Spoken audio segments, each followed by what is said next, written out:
I am concerned that, And we're probably never going to broadcast how that's done. that's fine. If we were police detectives, I wouldn't be sitting at a meeting and say, when you have a bank robbery, how do you go about doing it? I wouldn't go into it.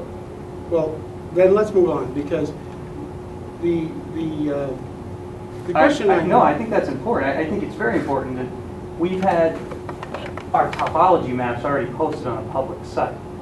Which has resulted in, Which the is day a it went major out, issue. some intrusions into our network that we caught. The day after that went out, that our topology maps, which is, fortunately, I took the internal addresses off of those before I sent them over. Had I left those on, that's a roadmap for somebody.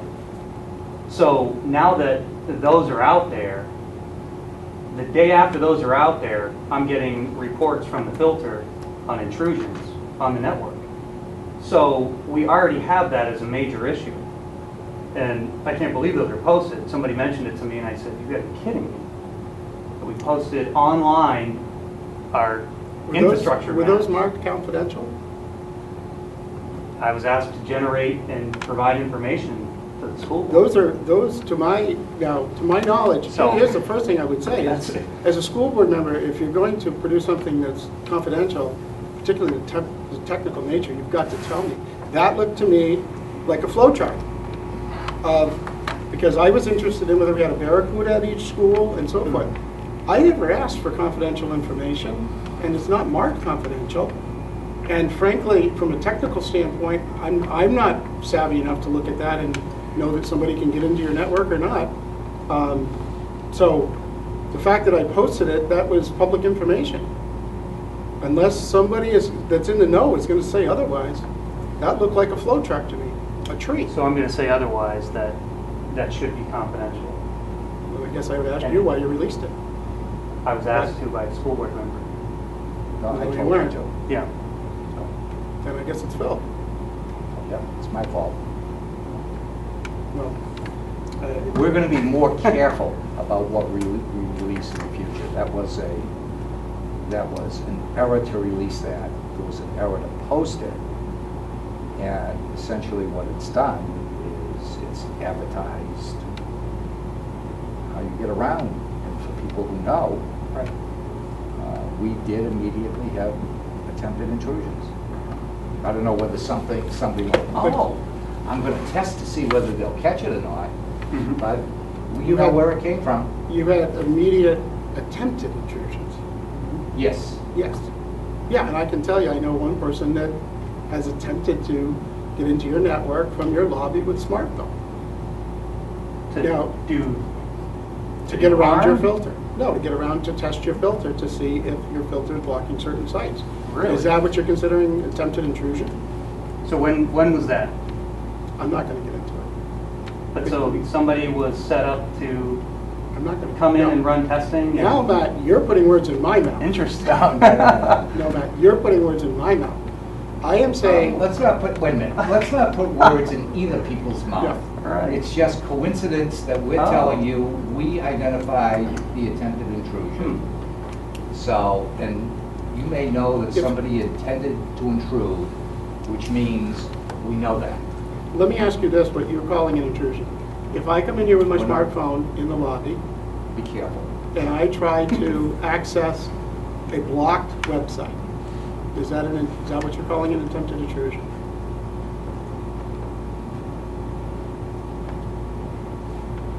Well, I just need to know what you're talking about, because that has to happen a lot.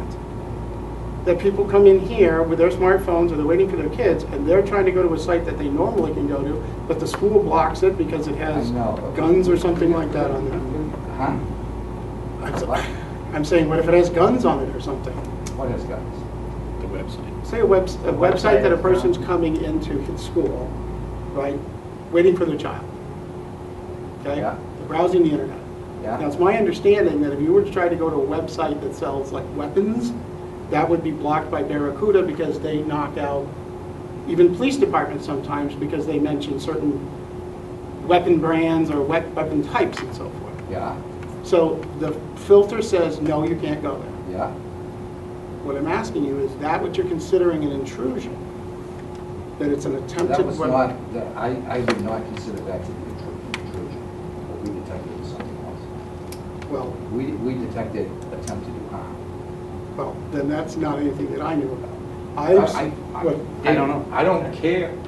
I'm just telling you that we posted the diagrams and we had 2 attempts in 2 days.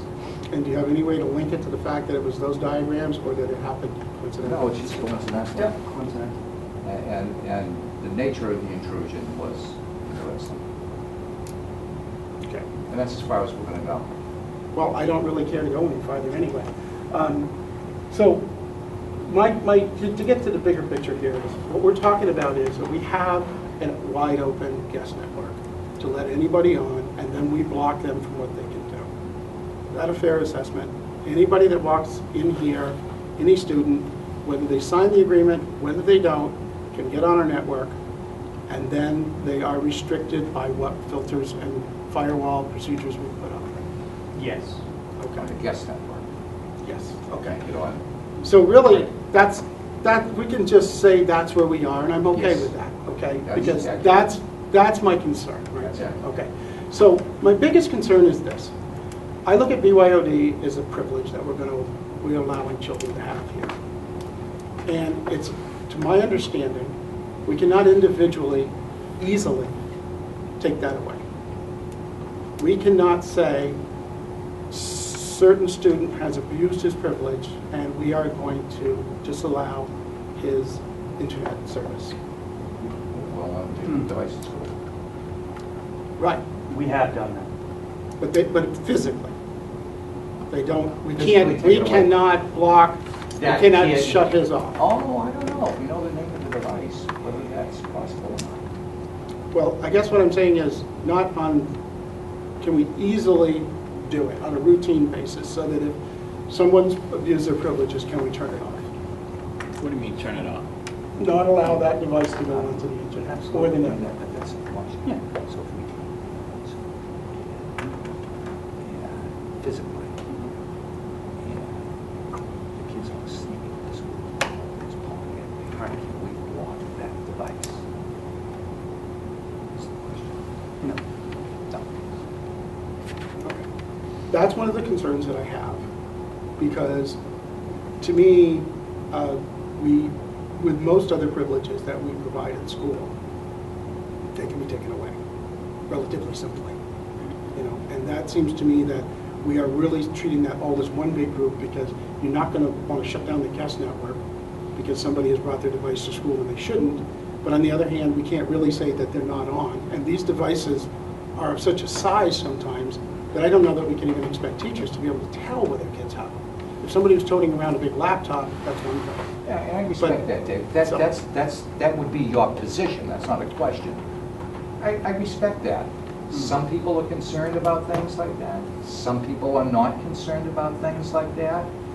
We would say that we deal with abuses of the privilege by taking the privilege away from the youngster. Could the youngster then stick his iPhone in his pocket and sneak it out and get on the internet? I'd have to say yes. But then, if the youngster does do that, we have a double disciplinary problem. Can we prevent it from happening? What you just described? No. We take it away the first time. If they can sneak it in, and of course, the bigger the device, the more difficult it's going to become for them to sneak it in. And then if they're caught with that, there's not an alarm that goes off that says we're taking the device away from Billy Smith, and he's got it in his pocket. But if Billy Smith takes it out, then we have a more severe disciplinary issue that we deal with. Right. And I'm just trying to get to the functionality of the network that we have. So I'm just trying to set up what we can do with the network. I understand that those are all disciplinary So actions. Billy Smith's iPhone, we It's not- can't then right. go out to the network and go, if this iPhone is in this building, make it blow up or something like Well, that. No. I was just suggesting not letting it connect. No. So, okay. I just wanted to see that that's the functionality that we have.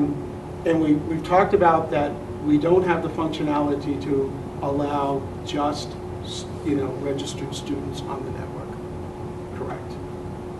Correct. Okay.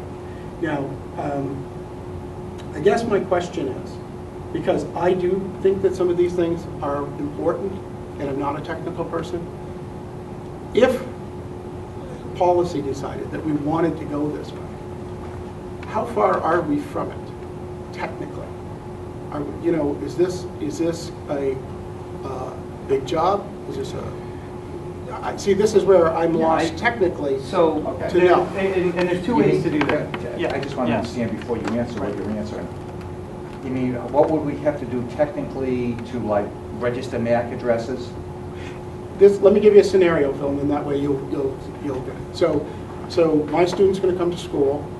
You take his MAC address, and then that every day when he comes to school, he's allowed on the network because the network recognizes him. Mhm. A kid that doesn't sign the registration agreement, brings a phone or something, it doesn't Can't get get internet on. access because it doesn't get on the network because it's not.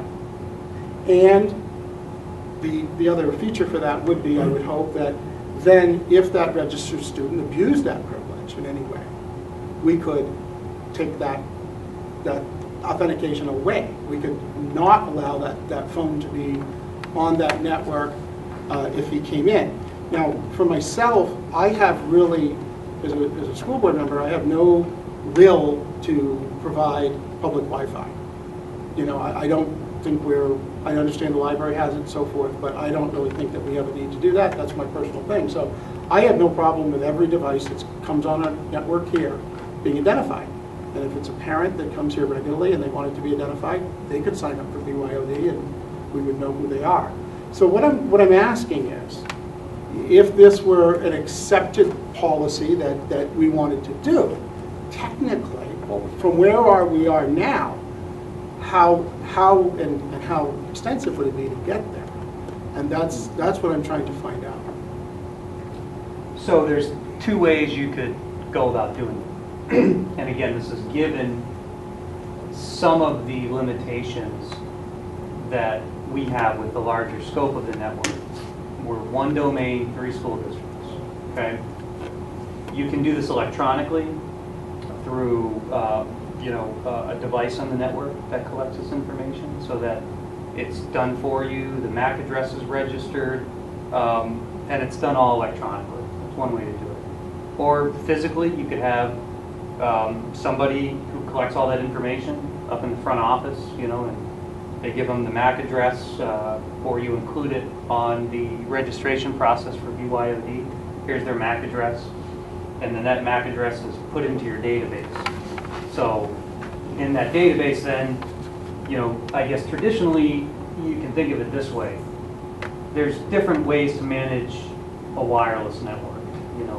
Some run on MAC filtering, and basically you have to have the MAC address of that device put into the access point in order to let them go out to the internet. I did that for a while when I first started. We don't do that anymore. There's different ways of managing it now. That's why we've got sort of the wireless setup that we have, so we don't have to manage it that way. But that's one way it could be done. So just to put that in layman's terms, Yeah. I mean, is that, you said that we could do it with electronic equipment, or we could have the person physically take it? And you'd need that electronic equipment at each of the campuses in order to do that. Right, but let's say, because I'm cheap, we didn't have the electronic, but we had registration day. What would you Whatever. need? Yeah, you would need to significantly change, and at that point, probably just get rid of the way that the wireless is done, having a managed wireless controller on the network. You could enter all those MAC addresses on that wireless controller of all those devices, including parent devices, and somebody would have to enter all that in there. So that's one way you could do it, or go back to more of an individual access point model where